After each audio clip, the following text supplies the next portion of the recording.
This is Qtv News. I'm Mamadou Gajaga and thanks for joining us. First, the main local, international and sports news headlines. The National Assembly Select Committee on National Projects on Friday visited the $50 million road construction project sites ahead of the OIC summit in 2022. The Minister of Information on Friday updated journalists on government's ongoing development projects as part of his weekly interministerial press conference. A validation workshop for stakeholders on an assessment report on land and natural resource conflict was held on Friday to help address conflicts. The Youth Empowerment Project YEP, in collaboration with the International Trade Center on Friday, presented 125 industrial sewing machines to training centers to promote self-employment in the Gambia. And in international news, at least 140 migrants bound for Europe have drowned after a boat carrying around 200 people caught fire and sank off the coast of Senegal. And the Democratic Republic of Congo-born businessman and art collector Sindika Dokolo, who was married to Africa's richest woman, has died in a diving accident. In sports, the Confederation of African Football President Ahmed Ahmed has become the latest senior global football figure to test positive for COVID-19. Those were the main news headlines, and now the news in detail.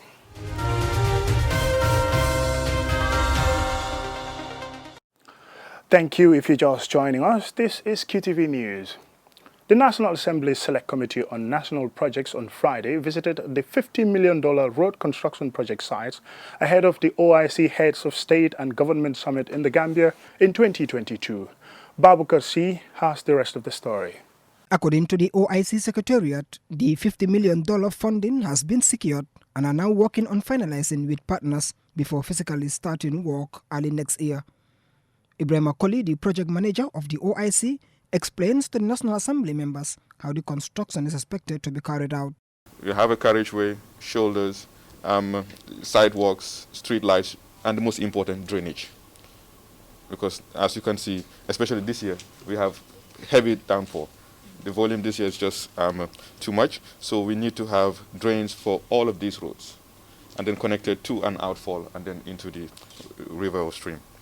So, where are we right now on this? We have completed the procurement process for the consultancy. That is the Gambian farm partnering with the Saudi farm, and the most responsive being PACE and GAMEX. They have started the basic design, so which we are going to review now, and then once it's approved, then we move to the next level. So the target is to complete the first phase of the process. That's the design by end of December, then start the tender process early January, and hopefully before March, bulldozers and heavy trucks will be seen on the main roads. 22 feeder roads are to be constructed within the Greater Banjul area in preparation for the summit. After touring the sites, Honorable Sidia Jatta says he is hopeful that the construction of the roads will be done as expected. That some of the issues that were raised, for example, when you are constructing a road, I think certain things should be factored into it. Utilities, for example, if you are thinking of pipes for water, electricity, all these things should be factored. Otherwise, you'd construct a road and then come and spoil it again in order to cater for those things, which is happening in some areas. We are happy that you are up to the task, and we are confident that you will be able to meet the goals that you have fixed yourselves. We are in a way your partners, and anything that you think we can help to make it easy for you, don't hesitate to contact us.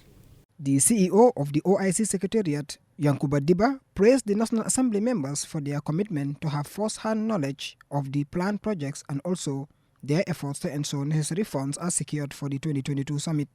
We could not have accessed these funds without, your intervention. And as part of your responsibility also, this is more like an audit. It's like an accountability kind of trip. You also want to see that the decisions you have taken are really being applied on the ground. And we are so happy, and I wish to extend on behalf of my board and on behalf of all the stakeholders and the financiers for giving your valuable time once again to be here with us. it's just because of the time limitations. Otherwise, I'm sure we would have been happier to take you around all the roads from P1 to P20. But all the same, I think P6 and P9 have given you an appreciation of what is to come. And I can assure you that we are on track, despite the little delay due to COVID. We will try as much as possible to make sure we deliver on time. The 15th session of the Summit of Heads of States and Government of the OIC Summit will be hosted by the Gambia in 2022. Babu Karsi, Qtv News. The Minister of Information on Friday updated journalists on government's ongoing projects as part of his weekly interministerial press conference. Ansumana Isonyasi reports. Updating journalists on a wide range of issues including fisheries and water resources, climate change, agriculture and tourism, amongst others, the Minister of Information, Ibrahim Silla, says government is implementing development programs that will impact positively on the lives of many Gambians through its various agencies. Beginning with the Ministry of Fisheries and Water Resources, Minister Silla says work is already in progress to improve the fisheries value chain, adding that there has been remarkable improvement in inland transportation of coastal fishery products. He also revealed plans to introduce an improved method of fish smoking. FTT produces high-quality smoked fish product and is considered health and environment friendly. On the Ministry of Environment, Climate Change and Natural Resources, the minister revealed that they are currently validating 4 technical reports of pilot program for climate resilience.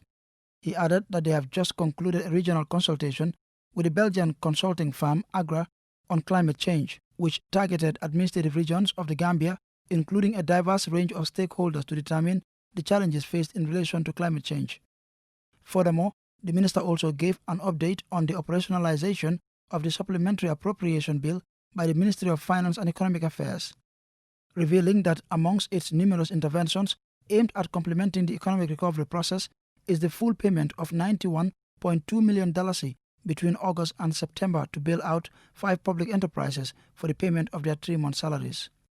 Full payment of $5.6 million for the settlement of GT Board's operational license for the hospitality industry.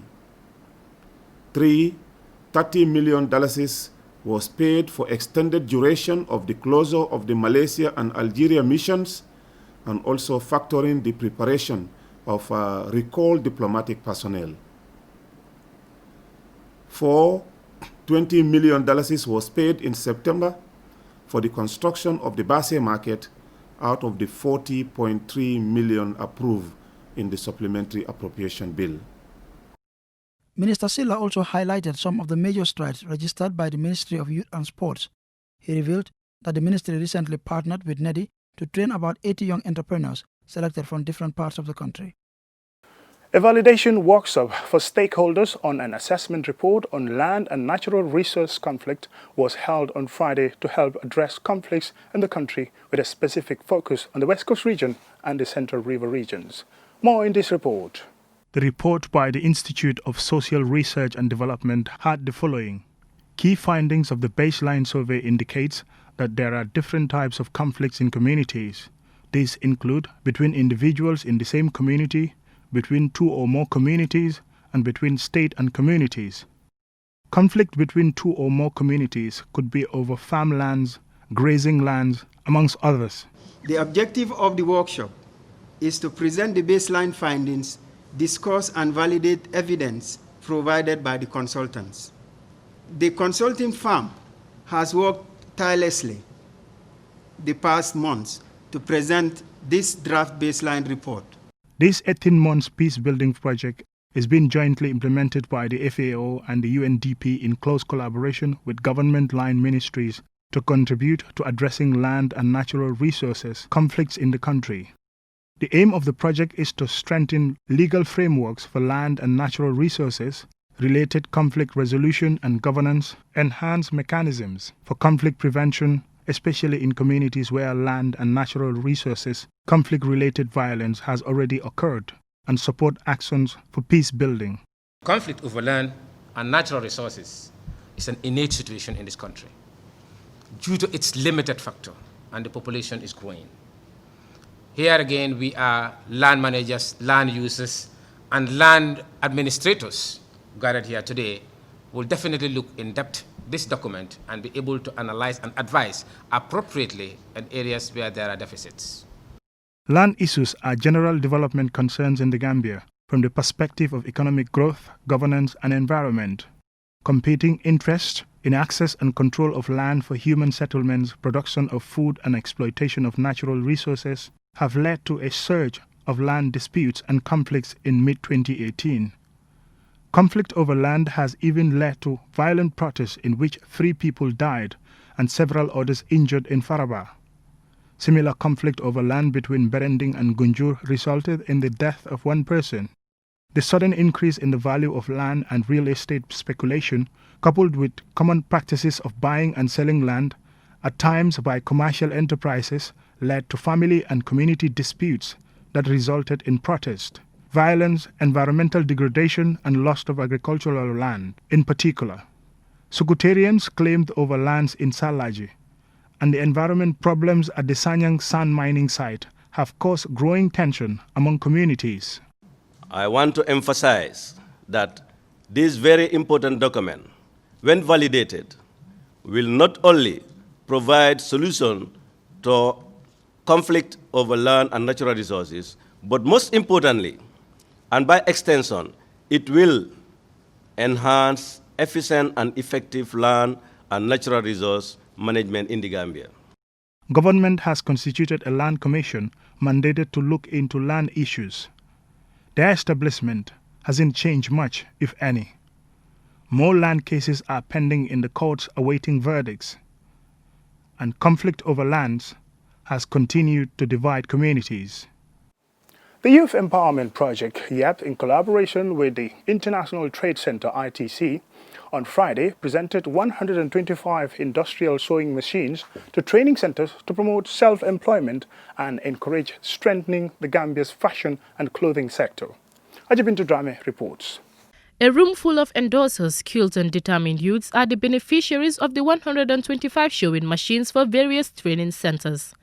The materials include zigzag stitching machine, flat seamer machines, industrial embroidery machines, and single needle lock stitch buttonholes machines, as well as cutting and pressing machines. This gesture is aimed at endorsing and setting a larger initiative to strengthen the fashion industry, most especially for youths to be empowered and encourage stringent Wear Gambia products.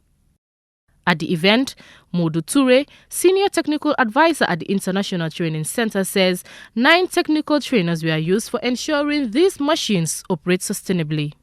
He adds that it is also important for designers to be exposed, equipped, and gain a river of knowledge of the fashion industry. A lot more support is being given to the garment sector in order to boost its competitiveness, but also making sure that incomes are generated, but jobs are created as a result. Kemu Bojang, the Youth Councillor KMC and also an entrepreneur, hopes that this equipment will go a long way in mitigating the challenges they are facing. Bojang extends gratitude to the donors and other partners in helping and giving a meaningful life to these determined youths. To the young people seated here today and those that will go on to utilize these equipment, I urge you to take pride in your work and know that you are part of a community that supports you and values your work. I understand the challenges that you face as entrepreneurs, whether be it access to finance or not having the necessary equipment to expand your business. I hope that these equipment will elevate at least one of these constraints. Sekou Sanyang, the Permanent Secretary at the Ministry of Youth and Sports, promises that the ministry will tirelessly work in addressing youth challenges. He continues by urging them to utilize the equipment in the best way possible. According to the 2018 Labour Force Survey, 68.2% of the working age population were of the ages 15 to 35 years, that's the youth category. The survey further indicated that youth unemployment rate is 41.5%, which is on the high side. In addition, 56.8% of youth are not in employment, education, or training. That's neat. Shan Mendy, a beneficiary, thanked the donors for their effortless support. She hopes more youth will come on board to add their quota in national development. On behalf of all the beneficiaries today, we are indeed very grateful and will continue to empower other youths as we're doing to benefit from the fashion design sector, help promote, help train them to be professional fashion designers and garment makers, which will contribute to the development of the country. The Gambia Youth Empowerment Project, YEP, addresses the economic root causes of irregular migration by supporting youth empowerment and entrepreneurship. YEP focuses on vocational training and support for micro and small-sized enterprises and creates new jobs in selected sectors through value addition and market linkages. Ajibintu Drame, QTV News. We will go for our first commercial break, and when we come back, the news continues with some more local news stories. Do stay tuned.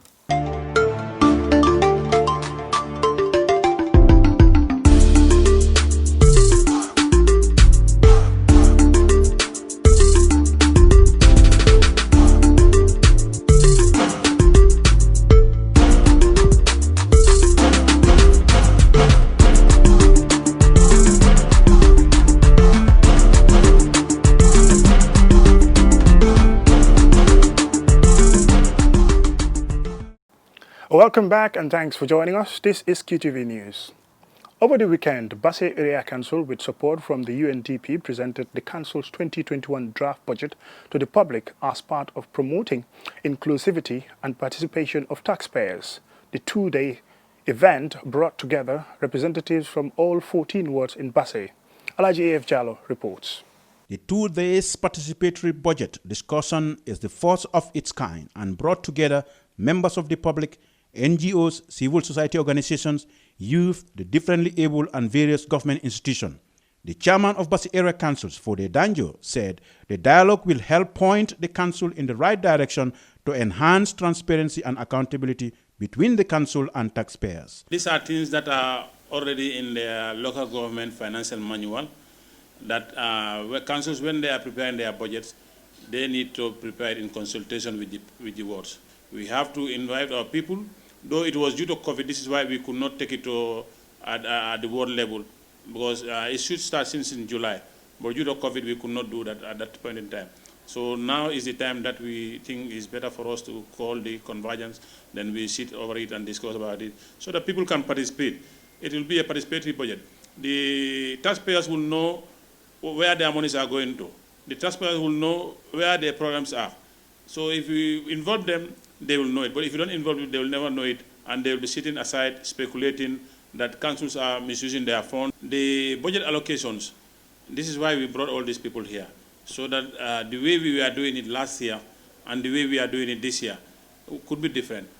And I'm sure it's going to be different, because some people have shown their interest on some of the allocations, that some need to be adjusted, some need to be reused, and in other areas we don't need to spend much money on those sides. So it's a very interesting session. The Deputy Director of Governance at the Local Government Ministry, David Gomez, stated that the event is in line with the Local Government Act. This two-day convergence is an important milestone in the annals of the history of Basse Area Council. The government of the Gambia has initiated local government reforms. And these local government reforms are currently ongoing. At our level, alongside our partners, that is our key stakeholders, we are reviewing our legal instruments so as to align them with present-day needs and aspirations of the Gambian populace. Over time, councils have lost some of their revenue sources. That is quite obvious, and a lot of talking has been ongoing not only in Basse, but in different parts of the country. We, as a government, we are conscious of that, and we are not sitting aback. Aketanya kontani kubati bi puru kanani area council, puru kanani budgeto nying kana dada komi ntol fangal laftala nyame kadun ta fala area council laftala nyame dem mba fala len tol laftala nyame. Today's exercise is very important. It has informed us on how councils operate and how they generate revenue. We rely on council for development. Therefore, we are appealing to government and donor partners to support Basse Area Council so as to be able to provide services. Basse Area Council faces challenges around revenue generation. According to statistics presented at the event, there is an outstanding balance of over $1 million of unpaid rates and tax. Reporting for Qtv News, I am Alaji A.F. Jallo. We will take another short commercial break and we will continue with international and sports news when we return.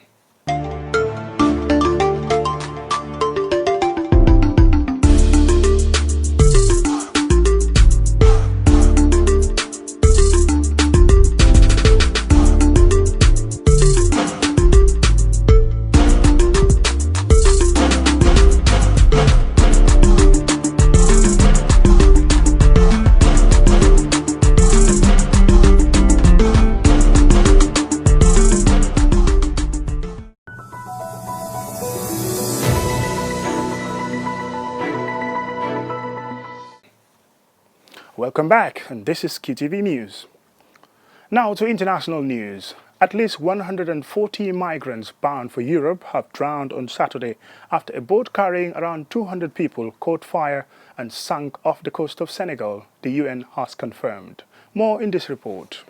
According to UN, Saturday's incident was the deadliest of its kind anywhere in the world this year. The vessel bound for the Canary Islands reportedly ran into trouble a few hours after leaving the coastal town of Mbour, the IOM said. The boat caught fire and capsized near Saint-Louis on Senegal's northwest coast. Senegalese and Spanish navies and fishermen rescued some 60 people out of the 200 attempting to reach mainland Europe via Spain, International Organization for Migration says. Video shared on social media showed a rescue boat of local fishermen approaching a thick column of dark smokes in the open ocean as people swam frantically towards them. More than 11,000 arrivals have been recorded in the Canary Islands this year, according to the Spanish government. About 414 people are known to have died along this route so far this year, according to the IOM. The perilous sea passage to the Canary Islands was once a more popular route. Attempts became scarcer when Spain stepped up patrols in the mid-2000s. But with fewer options, migrants seeking an escape from poverty or conflict are again taking the longer 1,400-kilometer sea route to the Spanish island of the Moroccan coast, often in rockety, overcrowded boats with unreliable engines. Babukar C, Qtv News. The Democratic Republic of Congo-born businessman and art collector Sindika Dokolo, who was married to Africa's richest woman Isabel dos Santos, has died in a diving accident. Mamadou Mbodj has the story. Perhaps to many, the distinguishing detail about Sindika Dokolo was that he was married to the richest woman in Africa, Isabel dos Santos, the eldest daughter of Angola's former president, José Eduardo dos Santos, in office from 1979 to 2017. But Dokolo was described as a cultured dandy and shrewd businessman. The son of millionaires, a Congolese father and Danish mother, he grew up between Africa and Europe and developed his penchant for art collection from his father, who had a sizable collection.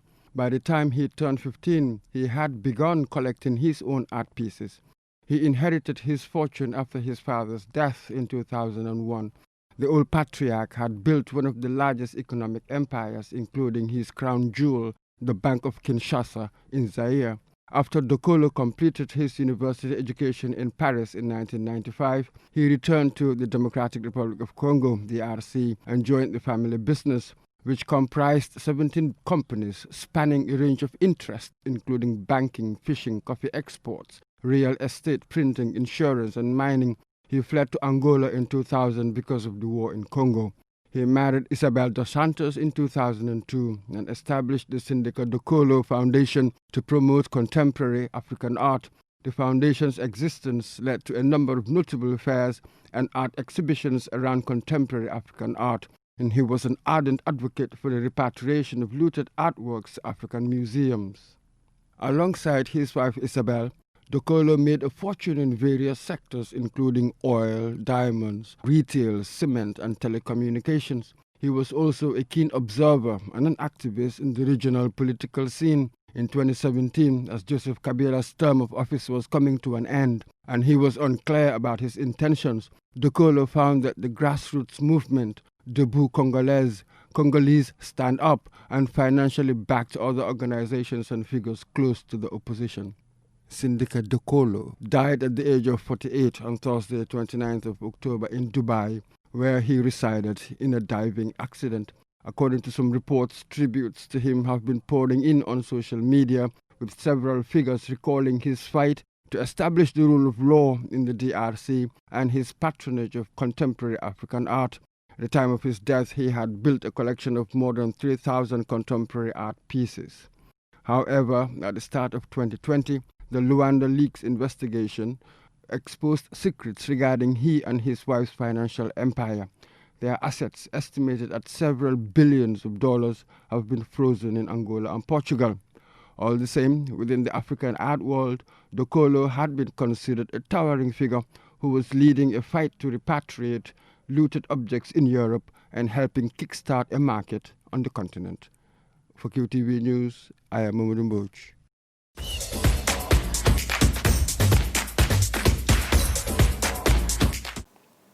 In sports news, the Confederation of African Football (CAF) President Ahmed Ahmed has become the latest senior global football figure to test positive for COVID-19. Days after his FIFA counterpart Gianni Infantino also tested positive. More in this report. This morning, I've been declared positive to COVID-19, Ahmed said in a brief statement. I have mild symptoms, but I'm well. I am now in isolation for 14 days at least. Infantino made a similar revelation on Tuesday and is self-isolating for 10 days. FIFA has confirmed. Malagasy-born Ahmed 60 is hoping to retain his position as CAF president at their elective Congress in March. His first tenure, however, has been marked by corruption allegations and an official complaint to FIFA's ethics committee over his conduct. He denies any wrongdoing. Earlier this week, FIFA President Gianni Infantino tested positive for COVID-19 after showing mild symptoms. Ahmed's medical update comes 2 days after he declared his intention to run for second term as CAF president, with the election scheduled to take place in the next year's Extraordinary General Assembly in Morocco on March 12th. On Thursday, the 2019-2020 CAF Champions League final as well as the semi-final second leg encounter between Zamalek and Raja Casablanca was postponed indefinitely after more Raja players tested positive for coronavirus. Reporting for QTV News, I am Mariama Fall. Before we end this bulletin of the news, let's have a quick look at our main news stories. The National Assembly's Select Committee on National Projects on Friday visited the $50 million road construction project sites ahead of the OIC summit in 2022. The Minister of Information on Friday updated journalists on government's ongoing development projects as part of his weekly interministerial press conference. A validation workshop for stakeholders on an assessment report on land and natural resource conflict was held on Friday to help address conflicts. The Youth Empowerment Project, YEPT, in collaboration with the International Trade Center on Friday, presented 125 industrial sewing machines to training centers to promote self-employment in the Gambia. In international news, at least 140 migrants bound for Europe have drowned after a boat carrying around 200 people caught fire and sank off the coast of Senegal. The Democratic Republic of Congo-born businessman and art collector, Sindika Dokolo, who was married to Africa's richest woman, has died in a diving accident. In sports, the Confederation of African Football President Ahmed Ahmed has become the latest senior global football figure to test positive for COVID-19. That's all we have for you on tonight's news bulletin, and thank you very much for watching. Join us tomorrow for more news and have a pleasant night.